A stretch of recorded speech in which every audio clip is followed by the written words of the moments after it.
Today we welcome into our studio Maddie and Carlos. You guys are a Houston-based chamber rock group that you've been around since what, 2012? Yeah, about, yeah. Yeah, fantastic. And since 2012, yeah. No, I found you guys on Bandcamp, and I was just really impressed. The reason I felt, aside from acoustically and musically, you just seem like great people, authentic people. Well, thank you. Yeah, and no, really, because to some with musicians, sometimes it's you see a stage presence, and then you meet them in person. It's like it's very, very different. But you guys just seem really, really authentic, and that the fact that you're here in Houston.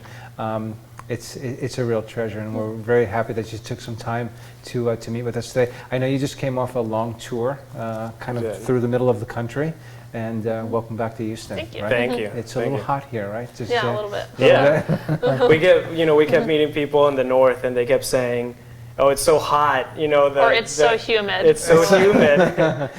And we would just giggle. You have no idea. You have no idea. So I want to introduce you both in terms of, because I know Maddie, you're a conservatory trained cellist, and Carlos, you're a self-taught composer. And I think you got an interesting, an amazing, and an interesting story. So let's start with Maddie. Just give us a little background on how you prepared yourself and where you are today as a because I know you play the cello. We've seen you in some of the videos playing cello, and then of course we'll talk about Carlos and his background. But let's start with you, Maddie, a little bit. Sure.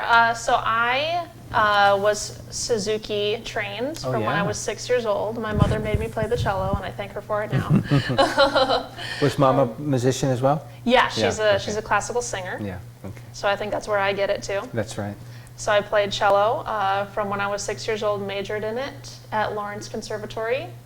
And then after I graduated, I eventually met up with Carlos. Carlos, yeah. You guys kind of met at an open mic, and the Monkey Duck. Yeah, here in Houston, right? Yep. Of course, yeah. And so your class, I've seen you play some of the cello. You're quite accomplished as well. And then Carlos, you're self-taught from Venezuela, right? Born in Venezuela. Born in Venezuela. And I come from sort of the opposite end of her. I just refused to learn instruments. Growing up, my parents kept trying to sign me up for things, and I was not as obedient as Maddie. But I always really liked to write, and so my passion for writing eventually extended into writing songs as well as all kinds of other things.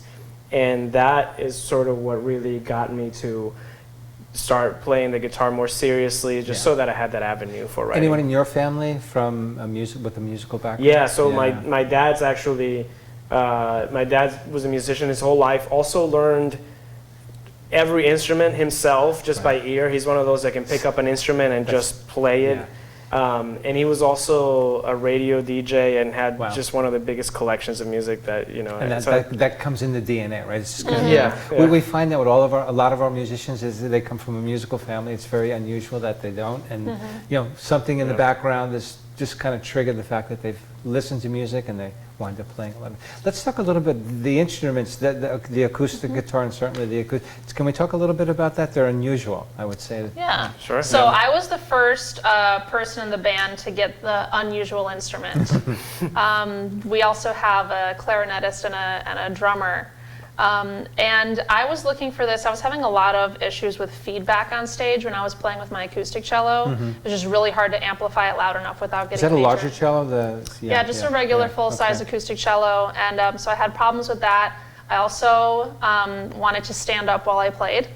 And move around a little bit. Right? And move around. Yes, Okay, yes. so those were the things that I wanted. And portability. Yeah. So I started looking for an electric cello to address those things. And I really love this one because it just kind of has a guitar strap situation, and there aren't that many out there that do that, where it's completely, no contact with the floor, you stand fully upright, and have complete mobility. So this is a Ned Steinberger design cello, NS cello, and and then I kind of started the trend, the electric trend, and then Carlos followed. And I mean, I think I just got jealous that she had something that cool, and so I started looking for what was available. Right. And this one's made by Traveler Guitar. They make travel instruments, but they also just make really good sounding instruments. And I like the simplicity of this. I like how light it is when you play a 3-hour gig or a 4-hour gig. I'm sure. You certainly enjoy yourself more by the end of it. And that's fully acoustic as well, right? It's Yeah, pretty so fully- basically I was looking for an instrument that had the same pickup as my acoustic guitar. Yeah. This is the piezo pickup here in the bridge, but I also have an electric option, and I can probably show a little bit of that. Yeah, it's very rich and deep. Yeah. Yeah, it's got an electric humbucker for doing things with distortion or anything like that. Can you play the piezo too? Yeah, so the piezo, and without the pedals, the electric doesn't sound that different, but the piezo, that's just kind of an electric sound. Yeah, absolutely. Yeah. And it travels well, right? Exactly, both of ours, yeah. It's made a big travels difference. Great, great. So we talked a little bit about your music backgrounds. Who inspired you guys both? And tell the audience a little bit about the preparation and the ideas, because you collaborate, you compose, you travel all over the place. Let's kind of dive a little deeper into that, because I think your inspiration, you guys are very creative, and I think there's got to be some sort of an inspiration behind that. Sure, yeah. You want to start? Sure. I am very inspired by the cellist and singer-songwriter Ben Sollee.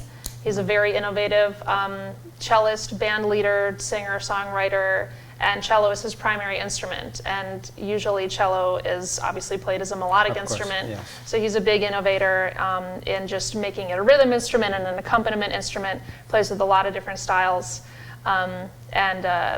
Sings very well too, and he's just been a big inspiration to me, a big influence. Also, Andrew Bird is a violinist, singer-songwriter, and both of those guys are classically trained, so they have great background, great chops, and they come from that world of their instrument as a melodic instrument, and they cross over to this and experiment and find all these different ways to blend. To blend. So that's been. It's funny you say chops, because we interviewed Art Gottschalk he's a professor at Rice, and one of the words he kept using was chops. They gotta have chops. Now, I didn't kind of understand it. Now it's kind of making sense. I don't know why we say that in the music world, but I don't get it. But the I say music it. chops. I get that. Yeah. I guess it's like music chutzpah, right? Yeah. Okay. And Carlos, what about you? What's some of the inspiration, the things that kind of inspired you? I know that your background with your music family. Yeah, so my dad, like I said, just had such a big collection of music that Was a lot of Latin music, Latin rhythms? Some of it was Latin music. A lot of it was. This was back in Venezuela. He was a radio DJ.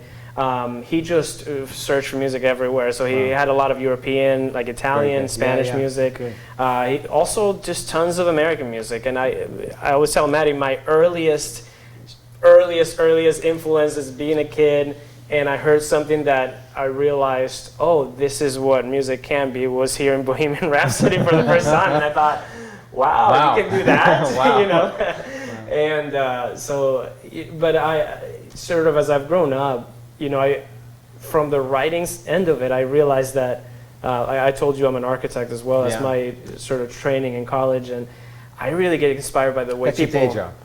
Yeah, you do kind of day job. That's something you do. Something to do before the gig. This is what you really want to do. Yeah.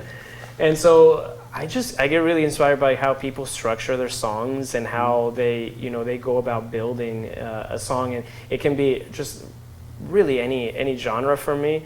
And of course, there are some people that I kind of gravitate to a lot, but we both just kind of listen to a lot of music, and when it's time to write, we just kind of write what we're in the mood for. Like, we don't subscribe to a genre, really, and just see what that song wants to be, you know? And that's what I think the creative process should be, right? So, and you never know where you start is not necessarily where you're going to think you're going to end, right? Absolutely. Yeah. Good. And are the song you mentioned a little bit, like when you guys write, it's a collaborative effort together, like some ideas. Yeah. That's good. Because then it's not just one idea, right? It's kind of exactly. Yeah. And the songs have different ways that they come together, but sometimes it'll be, I'll have written verses and he writes the chorus, or vice versa. They kind of come together in different ways. And a lot of the process is I inherently am always just writing lyrics because it's something I enjoy. A lot of it comes from, certain amount of lyrics are to a point where I want to bring them to the band, and I want to I have some idea of the sound, and we start playing with it. Maddie and like Alana, who plays a clarinet, clarinet, they yeah. inherently write a lot more on the instrument, and so sometimes things come from that, and if any song gets to the point where it feels complete, that it has enough of the sort of instrumentation and the lyric and melody and all that, then we kind of feel like we have a song and we start developing it. Yeah, that's great. So that's part of your creative process. And then how do you guys, you do a lot of traveling and a lot of touring. How do you plan for that? I mean, that's a whole nother side of the equation, right? Yeah. Your live performances, and then you guys, you just came off a big tour, and I know you're going all over the place. And then I want to talk a little bit, you've got something very exciting coming up that you guys are going to be abroad a little bit as well. So how do you plan for that? So since we've been a band, I've been a teacher. Oh, a teacher as well. Yeah, Okay. so we have some time built in that we can be flexible with, and we can go places. In the summers. In the summers. Yeah. Minivans, right? Yeah. Your minivan. We talked about The minivan was a new thing this summer. I don't think we can go back. We rented a minivan, and it was, I just hate saying this. It was so great. You'll never go back. So good. Yeah. And so I have a lot of connections in that part of the country that you were went to mentioning. school there, no? Yes, Okay. I went to school at Lawrence University, which is in Okay. Northeast Wisconsin, and I Yes. grew up in Rockford, Illinois, which is northern Illinois. Right. So I have many friends and family and professional contacts there. So that's some place that we can kind of DIY a tour together. Yeah. We know that we can get people out to a show. We have a lot of support. So that's kind of why we started there. Everyone assumes that we're not eating well because we're on the road and that we're not sleeping well. Right. And so we eat so much better when we're on tour because we have all these gourmet meals. Right. You have a lot of friends. Yeah. A lot of good friends. Yes, we have good friends. Good We're friends very- in good places, right? Yeah, exactly. absolutely. So that's kind of why we go. to Are that part. the sets the same and different for each venue? So let's say you come from let's say from Chicago into a different state, a different region. So does it get different for you doing it that way? Yeah. The sets, you mean like like the way we choose? how you the want to set choose list, I your, guess. your Yeah. music and your venue. Yeah, right? yeah. It definitely depends on the crowd, the length of the show that we're playing. If they've heard us before, Yeah. we want to, and also if we happen to have a recording project right now that we're working on, and so we like to play those songs just to make sure that people know what's coming up. We always do want to make sure that if you see us tonight and you see us tomorrow, it's A little and so different. we more and more just try to read the rooms, and Right. we may have a song that we're going to start with, but then where that set goes, That's great. it's different unless we have a venue that has a very prescribed thing and says you're going to play this many songs and you need to be done by this time. Then Okay. we sort of need to figure things out ahead So, of for time. example, we were talking a little bit. You guys play in hobby in the airports and stuff. Is that Sure. that kind of where it's a set venue? You're here at 1:30. You start at 1:30. You finish. Let's say. But at even 3. there, Yeah. because we sort of have so we do 3 sets where they're about 50 minutes, is that right? And we can just be looking at the clock. We're not really selecting specific songs by their time until we get to that last one. Okay. And we have 3 minutes left, we have 5 minutes left, then that might influence what the selection is, but we're really trying to just see, are people in the mood for moving around? Are they sitting, and they seem really contemplative, or whatever that might be? We try to sort of adjust. You to guys that. are musicians, you know that?